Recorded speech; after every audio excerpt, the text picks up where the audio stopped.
So this next bit of Pell work that I'm going to do is pretty much the last phase of Pell work that I teach my students, and this is what I refer to as free flow Pell work. If you haven't already gone through this series of videos, please start at the very beginning with the introduction to stick mechanics and go through and watch all the videos prior to this. Each one of these videos builds on each other, so please go back and understand the foundations, because those are critically important.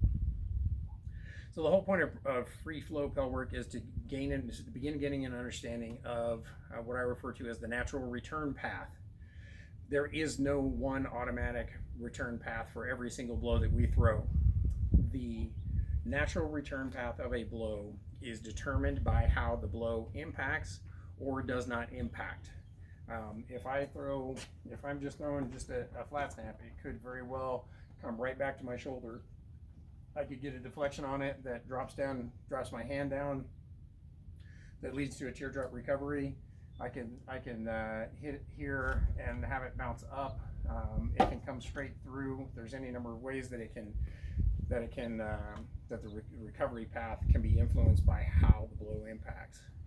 Likewise, if I throw and I completely miss for some reason, then I'm thrown way over here out of position.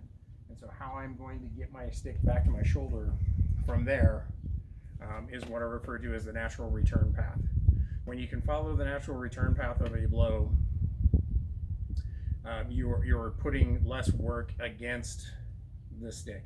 If we try to use exactly the same return path for every single blow, if that's not where the stick wants to go, then that just creates more work for us. And so if we can follow that natural return path and we can find out what that is and let the stick kind of guide us in how to get the stick back to the shoulder to deliver better mechanics. And oftentimes if you follow the natural return path of the blow, that in turn is going to very naturally lead you to the next best delivery path as well. And so that's going to come into play as you're throwing successive blows that are not combinations. So the whole point of this free flow Pell work is it is just 30 seconds of throwing at the Pell, because as I'm sure you figured out if you've been following along in the videos, throwing for 30 seconds is a long time. And if we try to do a minute or 2 minutes of doing this, that's just going to be a lot of work. So we can just do one set at roughly 30 seconds. The frequency of blows on this is going to be about once every 2 seconds or thereabouts.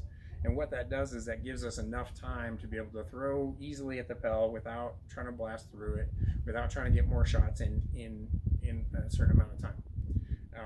And so it's going to be roughly every 2 seconds. That is going to give us time to throw and recover and throw again.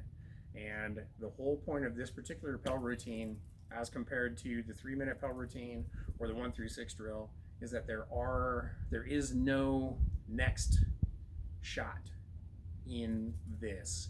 It is all free flow. You just throw it wherever the stick wants to go.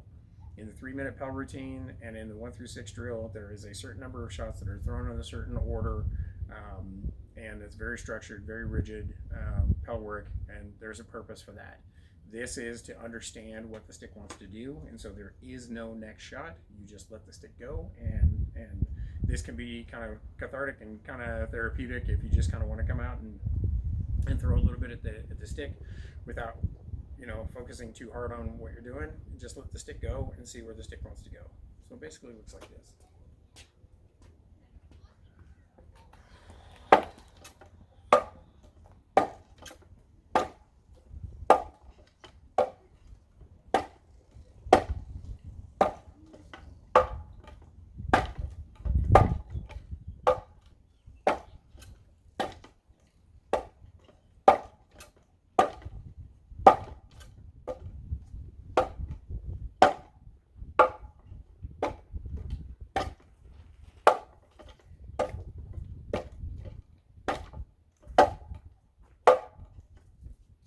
So that's free flow Pell work.